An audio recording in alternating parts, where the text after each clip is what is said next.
Bernice by Edgar Allan Poe.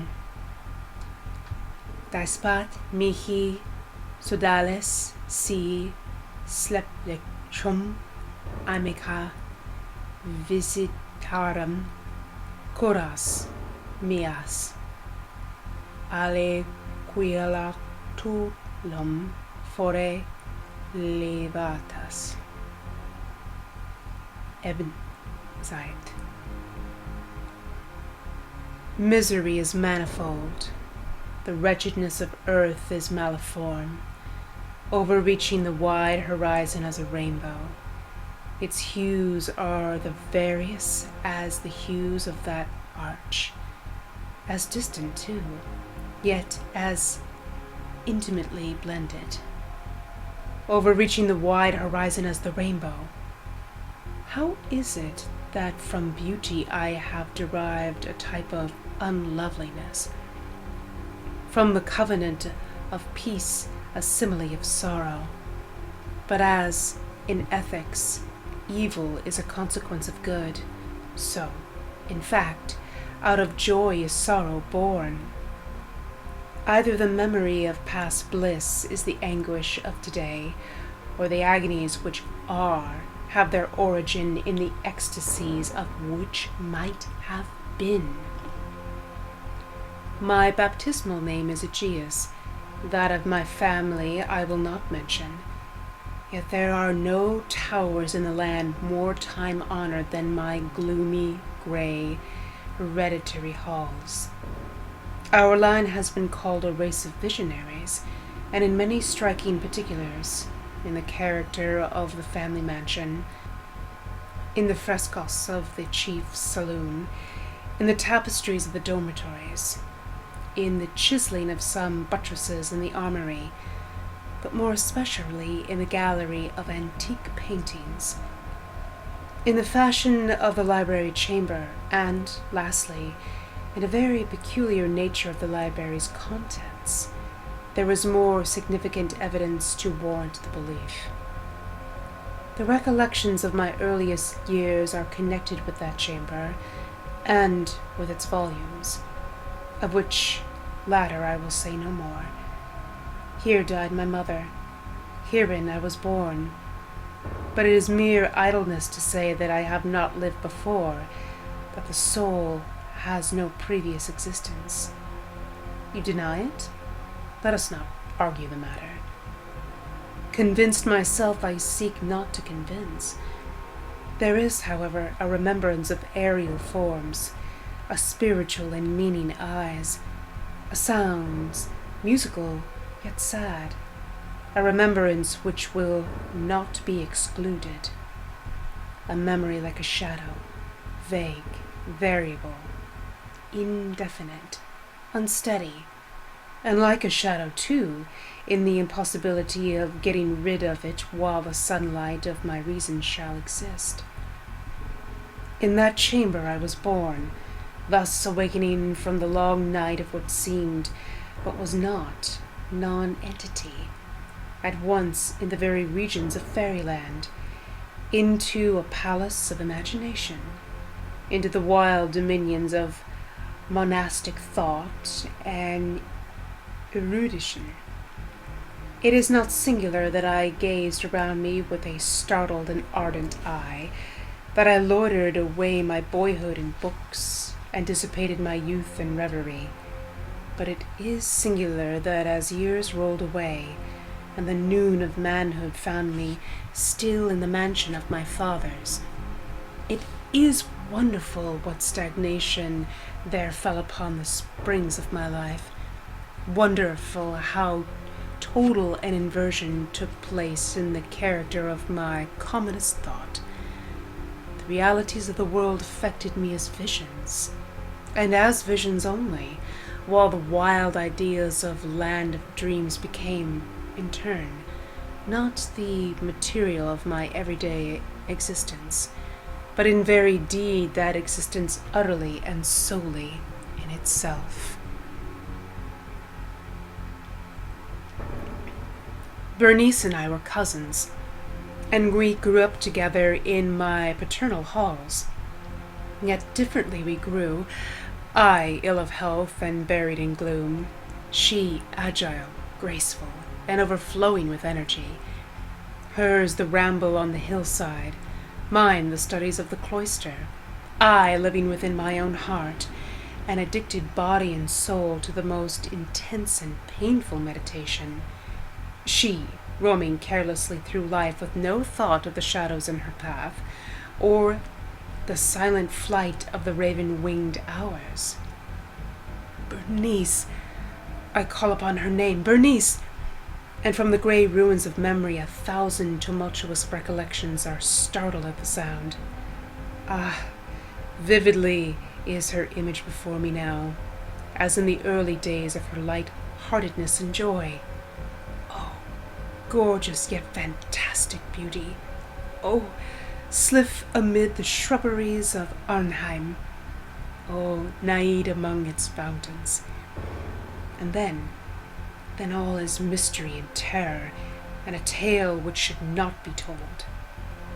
Disease, fatal disease, fell like the simoon upon her frame, and, even while I gazed upon her, the spirit of change swept over her, pervading her mind, her habits, and her character, and, in a manner the most subtle and terrible, disturbing even the identity of her person.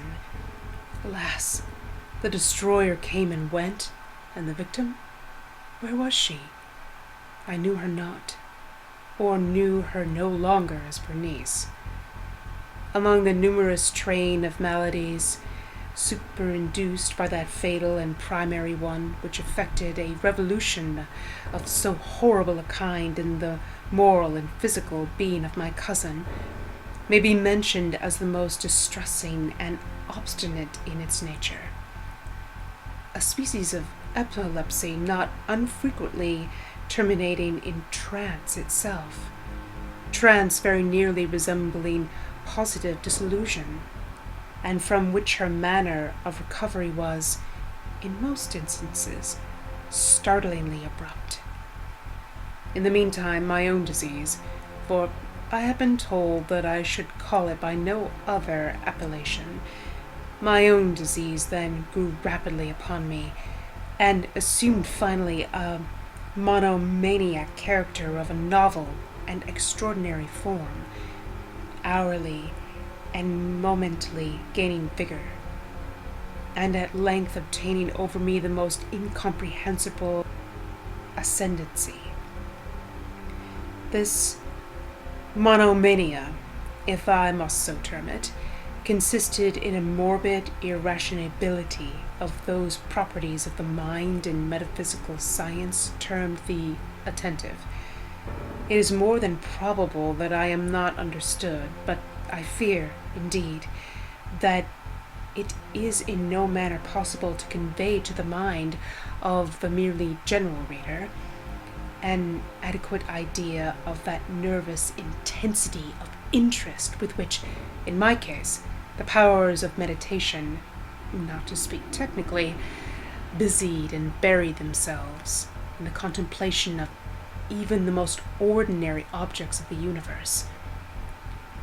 To muse for long, unwearied hours with my attention riveted to some frivolous device on the margin, or in the typography of a book, to become absorbed for the better part of a summer's day in a quaint shadow falling aslant upon the tapestry or upon the floor, to lose myself for an entire night in watching the steady flame of a lamp or the embers of a fire, to dream away whole days over the perfume of a flower, to repeat monotonously some common word until the sound, by dint of frequent repetition, ceased to convey any idea whatever to the mind, to lose all sense of motion or physical existence, by means of absolute bodily quiescence, long and obstinately preserved in. Such were a few of the most common and least pernicious vagaries induced by a condition of the mental faculties, not, indeed, altogether unparalleled, but certainly bidding defiance to anything like analysis or explanation. Yet let me not be misapprehended. Thus excited by objects in their own nature frivolous, must not be confounded in character with that ruminating propensity common to all mankind, and more especially indulged in by persons of ardent imagination. It was not even, as might be at first supposed, an extreme condition, or exaggeration of such propensity, but primarily and essentially distinct and different.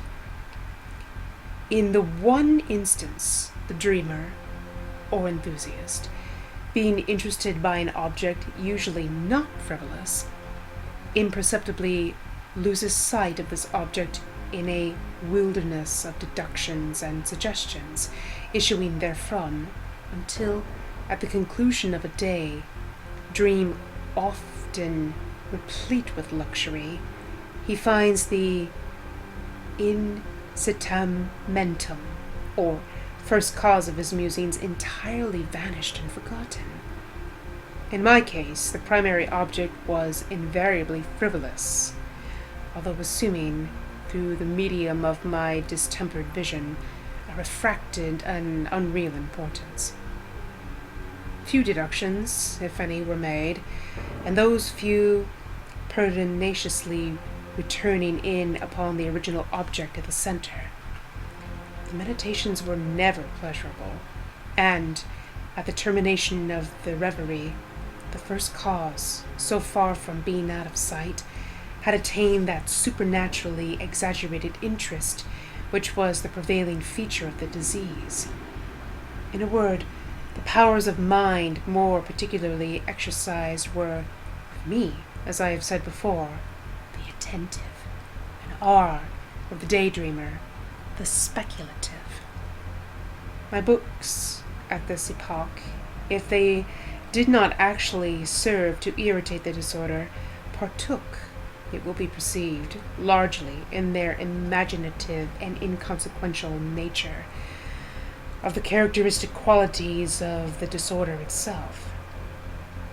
I well remember, among others, the treatise of the noble Italian Collinus Seccardus Curio, de amplitudine beati regni Dei. St.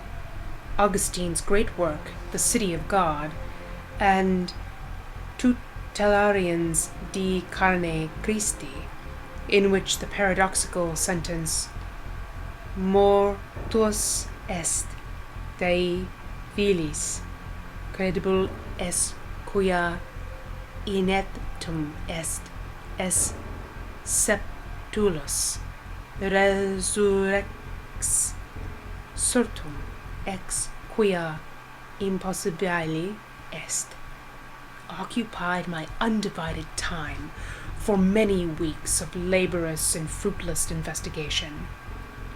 Thus it will appear that, shaken from its balance only by trivial things, my reason bore a resemblance to that ocean crag spoken of by Ptolemy Hephaestion, which steadily resisting the attacks of human violence and the fiercer fury of the waters and the winds, trembled only to the touch of the flower called asphodel. And although, to the careless thinker, it might appear a matter beyond doubt that the alteration produced by her unhappy malady in the moral condition of Bernice would afford me many objects for the exercise of that intense and abnormal meditation whose nature I have been at some trouble in explaining, yet such was not in any degree the case. In the lucid intervals of my infirmary, her calamity, indeed, gave me pain, and, taking deeply to heart that total wreck of her fair and gentle life, I did not fail to ponder frequently and bitterly upon the wonder-working means by which so strange a revolution had been so suddenly brought to pass, these reflections partook not of the idiosyncrasy of my disease, and were such as would have occurred under similar circumstances in the ordinary mass of mankind. True, it is its own character, my disorder, revealed in the less important but more startling changes wrought in the physical frame of Bernice, in the singular and most appalling distortion of her personal identity. During the brightest days of her unparalleled beauty, most surely I have never loved her. In the strange anomaly of my existence, feelings with me had never been of the heart, and my passions always were of the mind. Through the grey of the early morning, among the trestled shadows of the forest at noonday, and in the silence of my library at night, she had flitted by my eyes, and I had seen her, not as the living and breathing Bernice, but as the Bernice of a dream, not as a being of the earth, earthly, but as the abstraction of such a being, not as a thing to admire, but to analyze, not as an object of love, but as a theme of the most abstruse, although delusory speculation. And now I shuddered in her presence, and grew pale at her approach, yet bitterly lamenting her fallen and desolate condition. I called to mind that she had loved me long, and, in an evil moment, I spoke to her of marriage. At length the period of our nuptials was approaching, when, upon an afternoon in the winter of the year, one of those unseasonably warm, calm, and misty days, which are the nurse of the beautiful halcyon, I sat, as I thought, alone, in the inner apartment of the library. But, uplifting my eyes, I saw that Bernice stood before me. Was it my own excited imagination, or the misty influence of the atmosphere, or the uncertain twilight of the chamber, or the grey draperies which fell around her figure, that caused in it so vacillating and indistinct an outline? I cannot tell. She spoke no word, and I, not for worlds could I have uttered a syllable. An icy chill ran through my frame. A sense of insufferable anxiety oppressed me. A consuming curiosity pervaded my soul, and sinking back upon the chair, I remained for some time breathless and motionless, with my eyes riveted upon her person. Alas, its emaciation was excessive, and not one vestige of the former being lurked in any single line of the contour. My burning glances at length fell upon the face. The forehead was high and very pale, and singularly placid, and the once jetty hair fell partially over it, and overshadowed the hollow temples with innumerable ringlets, now of a vivid yellow, and jarring discordantly in their fantastic character with the reigning melancholy of the countenance. The eyes were lifeless and lustreless, and seemingly pupilless, and I shrank involuntarily from their glassy stare to her contemplation of the thin and shrunken lips. They parted, and in a smile of particular meaning, the teeth of the changed Bernice disclosed themselves slowly to my view. Would to God that I had never beheld them, or that, having done so, I had died.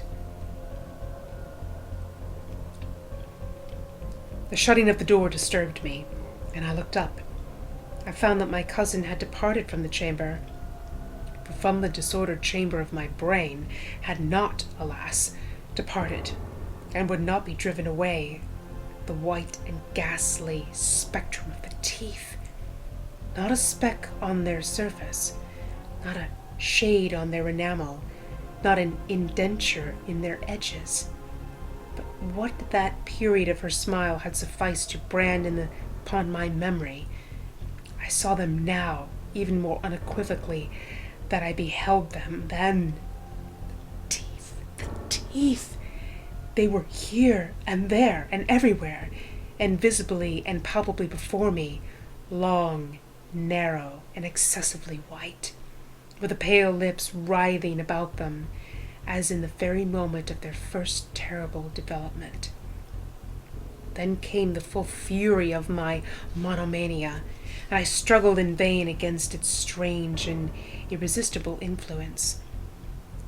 In the multiplied objects of the external world, I had no thoughts but for the teeth.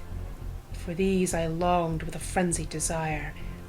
All other matters and all different interests became absorbed in their single contemplation.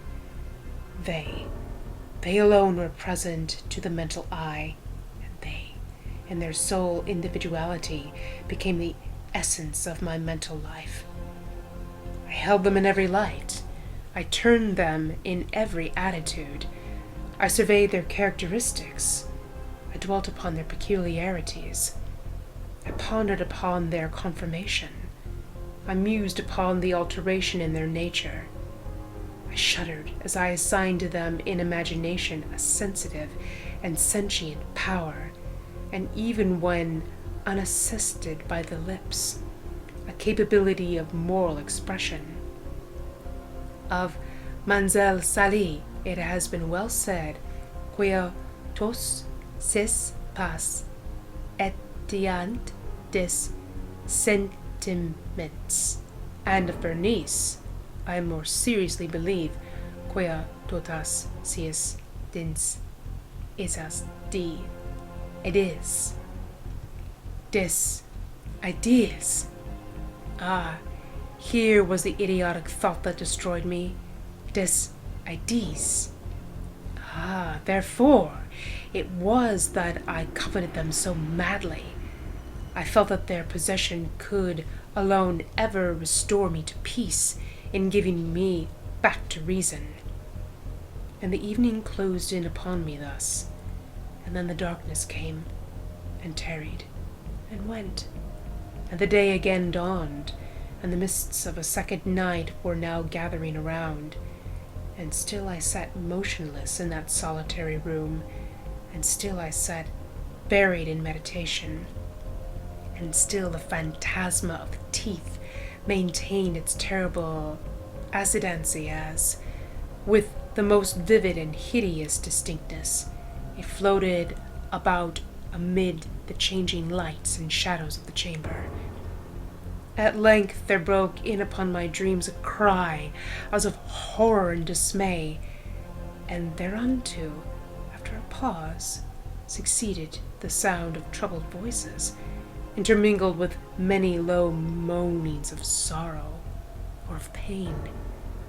I arose from my seat, and, throwing open one of the doors of the library, saw standing out in the antechamber a servant maiden, all in tears, who told me that Bernice was no more. She had been seized with epilepsy in the early morning, and now, at the closing in of the night, the grave was ready for its tenant, and all the preparations for the burial were completed. I found myself sitting in the library, and again sitting there alone. It seemed that I had newly awakened from a confused and exciting dream. I knew that it was now midnight, and I was well aware that since the setting of the sun, Bernice had been interred. But of that dreary period which intervened I had no positive, at least no definite comprehension. Yet its memory was replete with horror more horrible from being vague, and terror more terrible from ambiguity. It was a fearful page in the record of my existence, written all over with dim and hideous and unintelligible recollections. I strived to decipher them, but in vain, while ever and anon, like the spirit of a departed sound, the shrill and piercing shriek of a female voice seemed to be ringing in my ears. I had done a deed. What was it? I asked myself the question aloud, and the whispering echoes of the chamber answered me.